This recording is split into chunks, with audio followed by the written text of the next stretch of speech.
बिस्मिल्लाहिर्रहमानिर्रहीम। Newton second law of motion.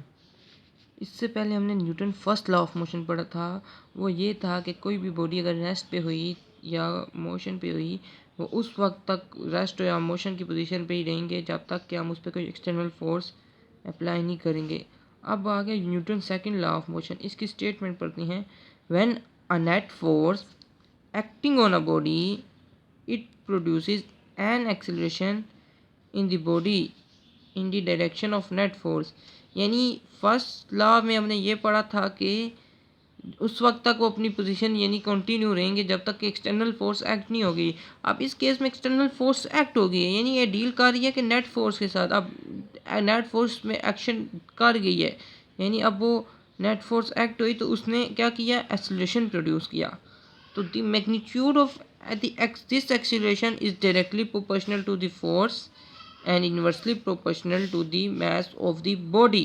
यानी उस फोर्स की जो सी मैग्नीट्यूड एक्सीलरेशन की होगी, एक्सीलरेशन की जो सी मैग्नीट्यूड होगी ना, वो डायरेक्टली प्रोपोर्शनल होगी फोर्स के और इन्वर्सली प्रोपोर्शनल होगी मास ऑफ द बॉडी।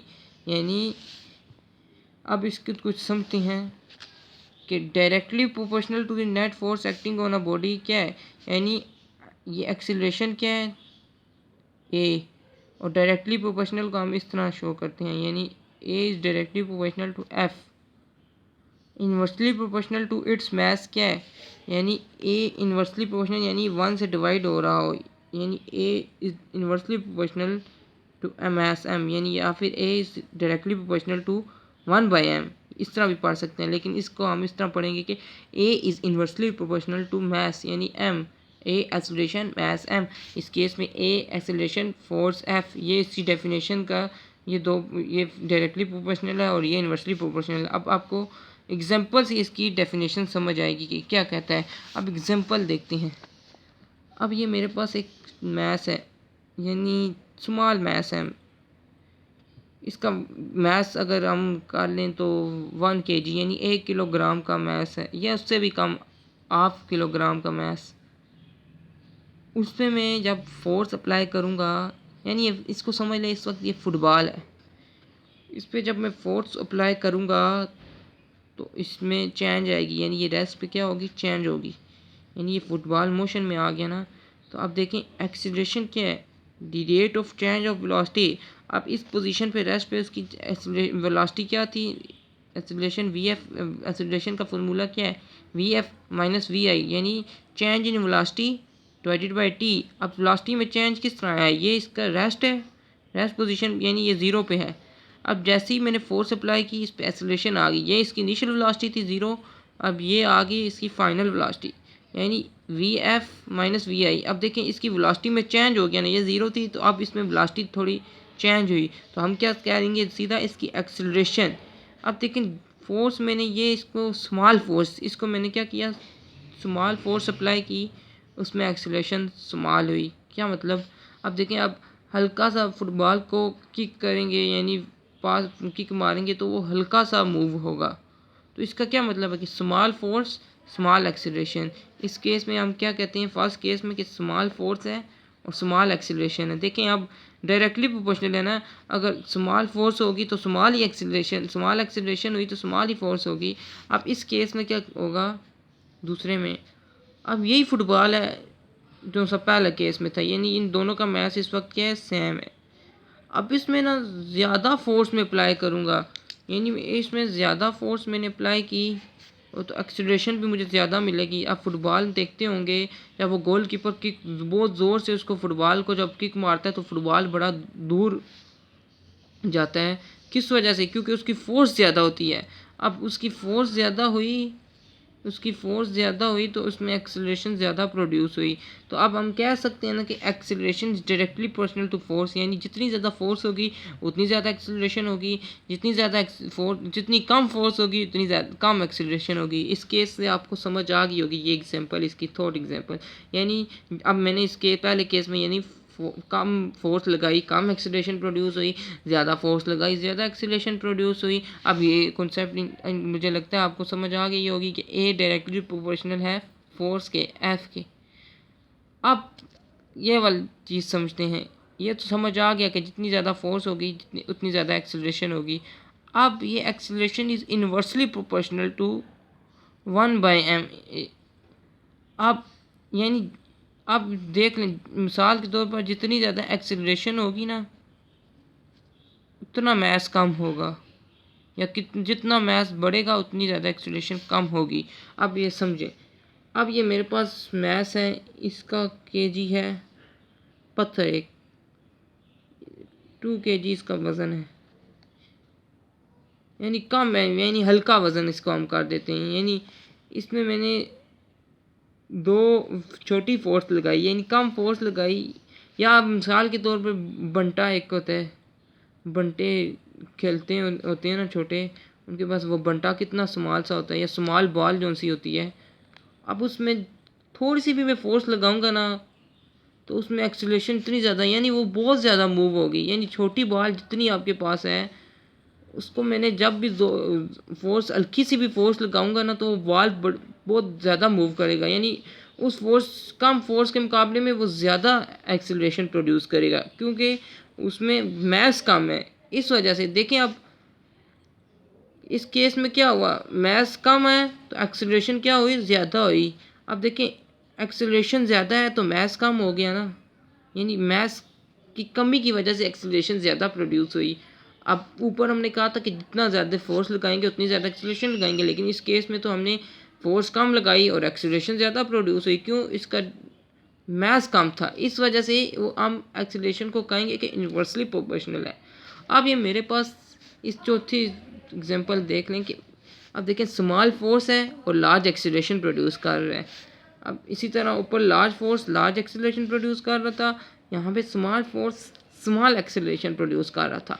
अब इस केस में क्या है, अब मेरे पास 5 किलो, यानी इस पत्थर का वज़न है 5 किलो, इसमें ज़्यादा मैं फोर्स भी लगाऊंगा ना तो इसमें एक्सीलरेशन थोड़ी प्रोड्यूस होएगी। क्यों, वो मूव ही कम करेगा अपनी मैस की वजह से। क्योंकि आप रियल लाइफ में ही देखेंगे 5 किलो का पत्थर आप जितनी भी फोर्स लगा के अगर उसको मूव कराएं तो वो थोड़ा मूव करेगा बनिस्बत आधा किलो पत्थर या उससे भी कम पत्थर के। शक आप इसको प्रैक्टिकली देख भी सकते हैं कि आप छोटे पत्थर पे, छोटा सा पत्थर है उस पर फोर्स लगाएंगे तो उसकी एक्सेलरेशन ज़्यादा प्रोड्यूस होगी, और बड़े पत्थर पे जितनी फोर्स लगाएंगे उसमें थोड़ी सी चेंजेस, यानी उसकी वेलोसिटी थोड़ी सी चेंज होगी और एक्सेलरेशन उसमें कम प्रोड्यूस होगी। यानी लार्ज फोर्स स्मॉल एक्सेलरेशन। अब देखें, इन दोनों केस में एक्सेलरेशन का डिपेंड किस में कर रहे हैं, मैस के। यानी एक्सेलरेशन अगर ज़्यादा हुई तो मैस कम होगा, एक्सेलरेशन कम हुई तो मैस ज़्यादा हुआ। इस केस में दोनों एक दूसरे के डायरेक्टली प्रोपोर्शनल हैं। यानी फोर्स ज़्यादा हुआ तो एक्सेलरेशन ज़्यादा होगी, फोर्स कम हुई तो एक्सेलरेशन कम, फोर्स कम हुई तो एक्सेलरेशन कम होगी, फोर्स ज़्यादा हुई तो एक्सेलरेशन ज़्यादा होगा। तो यहाँ पे फोर्स कम हुई एक्सेलरेशन ज़्यादा हुआ, फोर्स ज़्यादा हुई एक्सेलरेशन कम हुआ। इस वजह से हम कहेंगे acceleration is inversely proportional to mass. क्यों, एक्सेलरेशन जब ज़्यादा होगा तो उसका मैस कम होगा, यानी मैस कम ही की वजह से एक्सेलरेशन ज़्यादा प्रोड्यूस हो रही है। और इस केस में मैस की ज़्यादा होने की वजह से एक्सेलरेशन कम प्रोड्यूस हो रही है। इसलिए हम कह सकते हैं कि a is directly proportional, a is inversely proportional to 1/m। अब ये एक ए डायरेक्टली प्रोपोर्शनल है एफ की, और ये एक इन्वर्सली प्रोपोर्शनल है 1/m की। मैं इसको कंपेयर कर सकता हूँ कि यानी ए डायरेक्टली प्रोपोर्शनल है एफ की और इन्वर्सली प्रोपोर्शनल है एम की। अब मैं एम को उधर मल्टीप्लाई करा देता हूँ, यानी एफ डायरेक्टली प्रोपोर्शनल है एम की। अब मैं इस डायरेक्टली प्रोपोर्शनल के साइन को इसको हटाने के लिए मैं एक प्रोपोर्शनलिटी कांस्टेंट के लगाऊंगा, यानी पुट के एज अ प्रोपोर्शनलिटी कांस्टेंट। इसको प्रोपोर्शनलिटी कांस्टेंट कहते हैं। अब ऐसा यूनिट में के की वैल्यू हमारे पास क्या होती है, 1 के। जब मैं इसमें 1 पुट करूंगा तो ये एम ए के इक्वल आ गया। ये फोर्स का फार्मूला है, F is equal to m a, और ये आगे आपके न्यूमेरिकल्स में यूज़ होगा। अब देखें, अब ये जो सी पूरी मैंने आपको समझाई, अब इसको पूरा इसको समझें क्या कि व्हेन अ नेट फोर्स, पूरी डेफिनेशन अब आपको समझ आएगी कि when a net force acting on a body, यानी एक बॉडी रेस्ट पे है, उसमें मैंने एक नेट फोर्स एक्ट कराई, इट प्रोड्यूसेस एन एक्सेलरेशन, यानी इसी तरह एक्सेलरेशन प्रोड्यूस कर दी। अब एक्सेलरेशन प्रोड्यूस हुई, अब magnitude of it this acceleration एक डायरेक्टली प्रोपोर्शनल है फोर्स के और एक इन्वर्सली प्रोपोर्शनल है यानी the magnitude of this acceleration is directly proportional to the force and inversely proportional to the mass of the body. इधर आपको बिल्कुल पूरा क्लियर करके समझाया कि देखें मास पे आप यानी डायरेक्टली प्रोपोर्शनल है एक्सेलरेशन जो है वो फोर्स की, इनवर्सली प्रोपोर्शनल है मास के, यही इसकी डेफिनेशन है। अब डायरेक्टली प्रोपोर्शनल इस वजह से कि जितनी ज़्यादा फोर्स लगाएंगे उतनी ज़्यादा एक्सेलरेशन प्रोड्यूस होगी बॉडी पे, जितना कम कम फोर्स लगाएंगे उतनी कम एक्सेलरेशन प्रोड्यूस होगी बॉडी पे।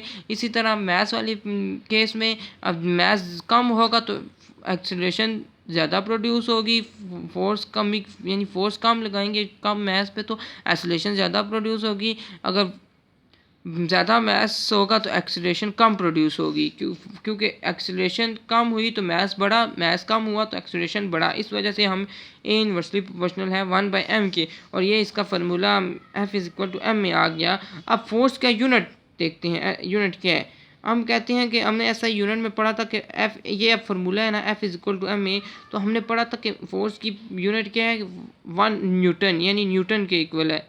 तो अब फोर्स किसके इक्वल आ गया 1 न्यूटन के, और यहाँ हमने पढ़ा था मास किसके इक्वल है 1 kg, यानी ऐसा यूनिट में 1 kg, और एक्सीलरेशन की क्या यूनिट था 1 मीटर पर सेकंड स्क्वायर। अब देखें 1 kg multiply 1 metre per second square यानी 1 kilogram metre per second square, यानी हम कह सकते हैं कि ना फोर्स किसके इक्वल है 1 न्यूटन के, और 1 न्यूटन किसके इक्वल आ गया 1 kilogram metre per second square, यानी फोर्स का यूनिट तो 1 न्यूटन हो गया, लेकिन 1 न्यूटन आगे इसके इक्वल बनता है किलोग्राम पर मीटर सेकंड स्क्वायर। अब किस तरह, अब इसको समझते हैं कि यानी ये मेरे पास 1 किलोग्राम पत्थर है, कोई भी बॉडी होगी, उसमें मैं जब 1 न्यूटन फोर्स अप्लाई करूँगा ना तो इसमें एक्सीलरेशन कितनी प्रोड्यूस होगी 1 मीटर पर सेकंड स्क्वायर। ये इसी तरह कह सके 1 न्यूटन फोर्स मैंने जब अप्लाई की तो इसमें एक्सीलरेशन क्या आई 1 किलो, यानी इसमें पूरा फोर्स कितनी मेरे पास आई कि 1 kilogram metre per second square, यानी 1 किलोग्राम पत्थर पे मैंने फोर्स 1 न्यूटन अप्लाई की तो इसमें एक्सीलरेशन कितनी प्रोड्यूस हुई 1 मीटर पर सेकंड स्क्वायर। अब 1 न्यूटन की डेफिनेशन यही है कि 1 न्यूटन इज़ अ फोर्स, यानी फोर्स का यूनिट है न्यूटन, यानी 1 newton is a force that produces an acceleration of 1 metre per second, यानी 1 न्यूटन फोर्स है उसमें प्रोड्यूस किया क्या 1 metre per second acceleration in a body, कौन सी body, in a body of mass 1 kg, यानी सिंपली यानी एक 1 न्यूटन फोर्स को उसने प्रोड्यूस की 1 मीटर पर सेकंड एक्सेलरेशन उस बॉडी पर जिसका मास है 1 kg। ये था Newton second law of motion. जज़ाकल्लाहु खैरा।